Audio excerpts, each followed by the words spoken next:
Now, this first story, I'm going to stop there. It's a really, really long story, and it's kind of complicated. What has happened is that Peter is trying to justify to the authorities, the Jewish authorities, why he was eating with people that were not Jews. Now, even though Jesus had done this many times and eaten with people that the society might have thought were less than in one way or another, this is a time where Peter is being challenged on what he was doing. So he tried to explain it to the authorities in a way that they could understand it. Something that's kind of interesting about Hebrew is it's not a very abstract kind of a language, and it's not a very abstract kind of a culture. It's a storytelling culture, and it's a storytelling language. So when Peter sees this, it's called a container that has come down from heaven, and it opens up like a big sheet with all these animals. And these are animals that Jewish people are not supposed to eat. These are cloven-hoofed animals. These are seafood. This is things they're not supposed to be eating. So instead of saying, something a little bit more abstract, like love everybody, they're saying these things are just as good as anything else. God made all things holy and all people. Because these animals aren't just animals, I think they represent people who are different, people who are other, and that we need to love them. And as usual, Peter is our biggest hope in the whole world, because Peter messes things up all the time. And Jesus still loves him, God still loves Peter, and they make him the rock of their church. And Peter, as usual, has to listen to things 3 times before he gets them. And so we had to hear this 3 times before he got it. And then along with him came other people that were not circumcised, that were not Jewish. And the authorities kind of said, well, it's okay, you kind of love these people, but they have to become Jews. And they have to be circumcised. And that was not the message that Peter was getting from this vision that he had. So they went to the house, they ate with the Gentiles, and suddenly the Spirit of God descended on them. Now this is a replay of Pentecost, where the Spirit of God had descended upon the disciples, and it descended upon the ones that were chosen by Christ. And it was the same Spirit. This was the holy flame, the Spirit of God was given to everybody equally in that gathering. And that had an effect on what happened for the rest of the mission of God. So, let's listen to the next story. Because now Jesus is going to complicate it even more. First of all, you got to love people that are not Jews. And now this one. When he had gone out, Jesus said, now the Son of Man has been glorified, and God has been glorified in him.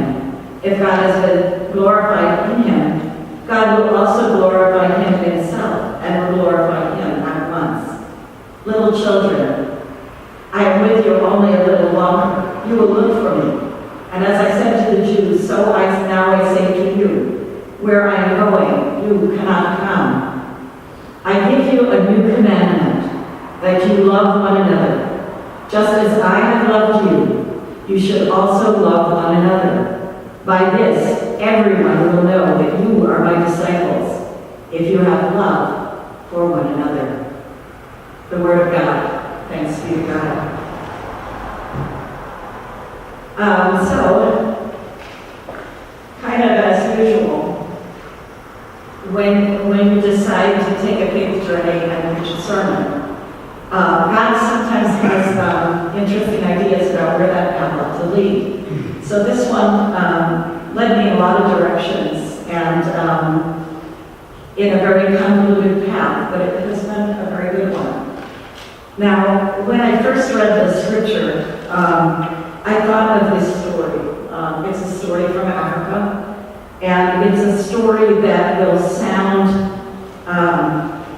understandable to you, because it is very similar to one of our fairy stories that we have in all of our cultures, for everybody that is sitting here. This is one of the universal themes of stories. And we may have heard it before here in this church. Sadly, I don't remember if I told it before. before, but one of the glories of a storytelling culture is that you don't necessarily tell the story only one time, because each time you tell it, you can find new meaning. So I've asked a few people to join me in this story, and you'll know when it's your turn because I'm going to say your name, and then you'll know when it's time to speak. So, this being an African story, you always ask permission to tell a story, because stories are lies. They are not true. So, in order to tell a lie for a good purpose, you ask permission. So, is it to be a story then? Yes. Yes. A story it is. Let it come, let it go. Once upon a time, there were 6 sisters. Their names were the names of ingredients to a soup.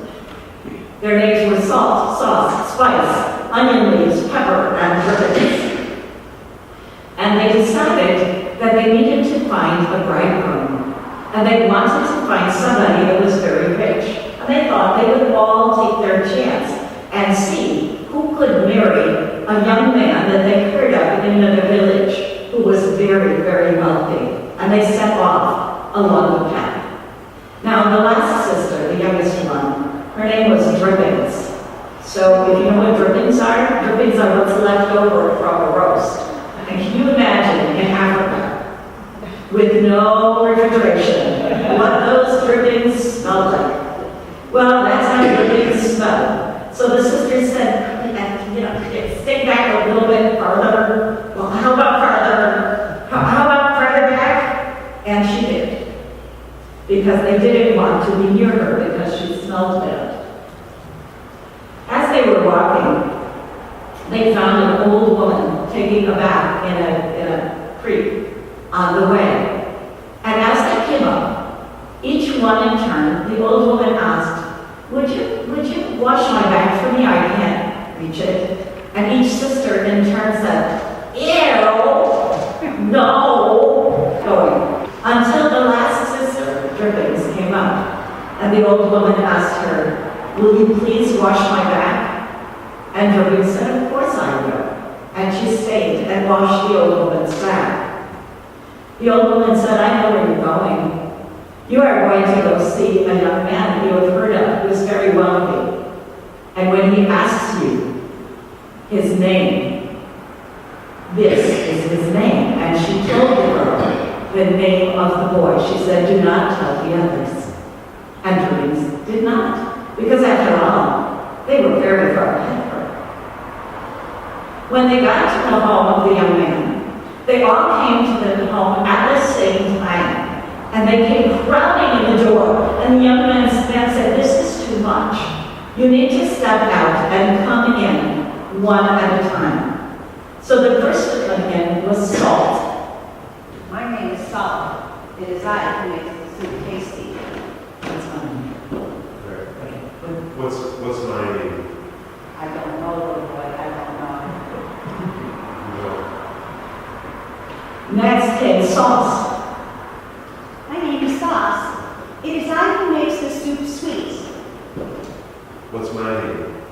I don't know, little boy. I don't know. No. The next came Spice. My name is Spice. It is I who makes the soup savory. What's my name? I don't know, little boy. I don't know. No. Next came Onion Leaves. My name is Onion Leaves. It's I who makes the soup smell nice. What's my name? I don't know. I don't know. No.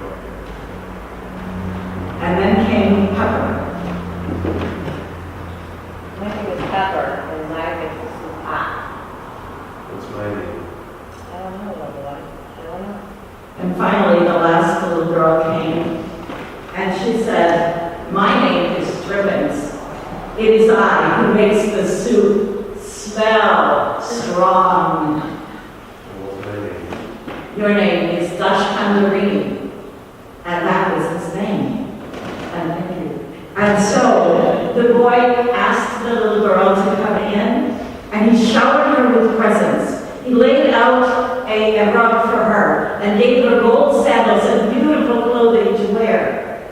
and the other girls were standing outside, but she welcomed them in. And one said, "I will pound the ingredients for the stew for you." Another said, "I will do the washing." And another said, "I will clean your house." And another said, "I will do the cooking," and on and on. And so they stayed, and they served her and Dash Cantarini for the rest of their lives. Now, it is said that from common things our most blessed foods are made. And so, just as common stuff may be transformed under the right circumstance, if you see a man is poor, do not despise him. You do not know, but that someday he may be better than you. And that is all. So this story sticks in my head a lot because you think about this girl, Drippings, and you think about why people don't love her. I had an opportunity quite a number of years ago now to work in a think tank of teachers across the state, and we met off and on for about 3 years. And we had an activity, and the activity was to go around and talk to each other and ask a single question and get a different answer from each person. And you pulled your answer out of a hat, so you had no choice what your question was. You just, whatever your question was, you went to one and the other. And my question, by chance, was, there are no chances, there are no coincidences. God works in mysterious ways. My question was, what makes you foreign? So I ask you that question now. Just think about it. What makes you foreign? Okay? So, you just have to think about your answer. What happened was very interesting. For me, it's easy because I'm born of 2 cultures, 2 continents, 2 races, and I was born in this country. So I have 3 cultures that are in my soul all the time. So that's what makes me foreign. I am 3 cultures in one. I am Arab, I am German, and I am American. And so I'm always foreign, no matter where I am, because I'm 3. But what happened across the board was that the people that thought of themselves only in one way, only as Americans, said, "I'm not foreign." And I'm like, that's interesting. The people that were clearly from other cultures, so we had some people that were Asian and African American and Hispanic and some other cultures, all had some kind of answer. I repeated it when I came back to work and got kind of a different answer. Most of the people came up with something. One of my friends said, "It's the way I walk. I walk really strange." And I'm like, nobody ever noticed that. Oh, okay, that's cool. And I thought about that idea of who is the other? Who is the one that is unlovable? Who is the one that we don't see? And I told the group what I told you. At the end, my summary was, isn't this an interesting response? Well, Peter ran into the same thing. Peter ran into authorities who believed they were the only way. They were the only ones worthy of God's Holy Spirit. And then God had other ideas and sent to them a clear, visible witness to that faith. And so I started to think about this story, and I've always thought about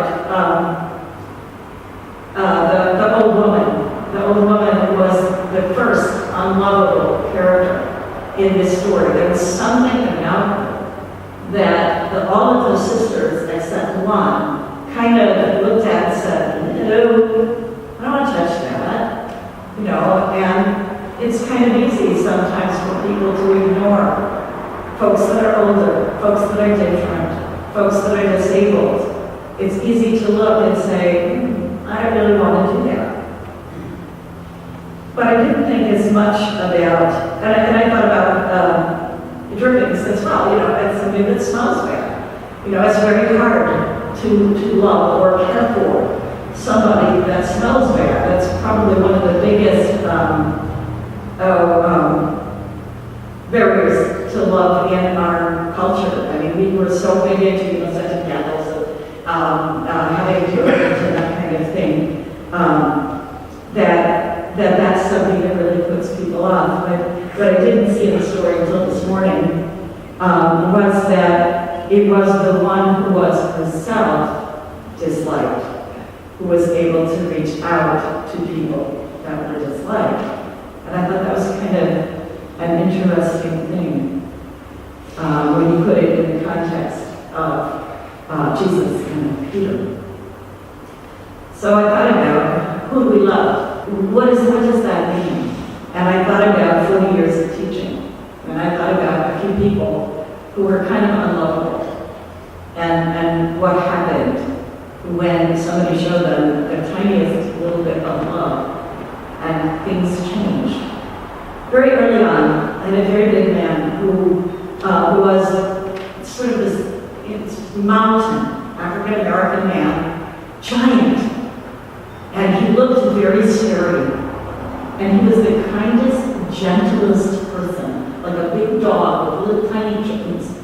He took care of everybody in the class. Anybody that was falling through the cracks, he loved them. And he tutored them, and he lifted them up. And one day he said to me, you know what I was doing in the 60s? And I said, no, I have no idea. He said, I was a Black Panther. He said, I hated white people. I threw my weight around. I was violent. I was full of rage. And then I realized that I'm a giant mountain, and I do not have to throw my weight around. I can be kind, and I can be gentle. And ever since then, this is what I do. There was the street smart guy, Chakalis, the one who, oh man, he could think of 9 ways to Sunday to get something out of the system that he shouldn't have. But one day he sat down and he said to me, you know, the only place I've ever felt comfortable not carrying a knife is your classroom. Now, this was 3 weeks in, and so I had a moment of trepidation when I thought, oh dear, this means, this doesn't come the first day, okay? So this means for the first 2.5 weeks, he was carrying a gun, or a knife, or something on him. And I was like, oh, I get it. Well, I bet I can feel that way, that's cool. Then there was the young man who came to school every day saying, Malik is coming. Malik is coming. Malik is going to come to school. Next week, Malik is going to start school. I'm so excited. My friend Malik is coming to school. And I said, that's nice. He said, well, Malik, that's great. I don't know what happens when people come to this country from different places, because this happens all the time. The man who was speaking was from Eritrea. Malik was from Ethiopia. They are deadly enemies. My friend Malik is coming to school. I don't know what was in his heart, but whatever it was, he learned to love the one that was unlovable. There's the anxious motor mouth who talked and talked and talked and talked and talked and talked and talked and wouldn't let anybody else have a minute to speak, and finally learned to relax. Working with groups, working with other students who lifted him up and honored what he had, because he always had great stuff to say, but he was really scared that it was wrong. So in between talking and talking, he said, I can't, I won't, it isn't going to happen, I don't know how, and it was fun. There was the addict that came back to school after 30 years and said to me, do you remember me? Well, after 30 years, no, I didn't.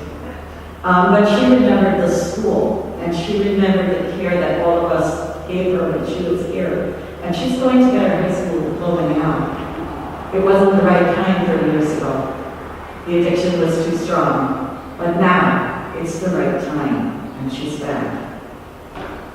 I remember the addict who learned to love herself and now has a job and is supporting her ex-husband as he begins a business.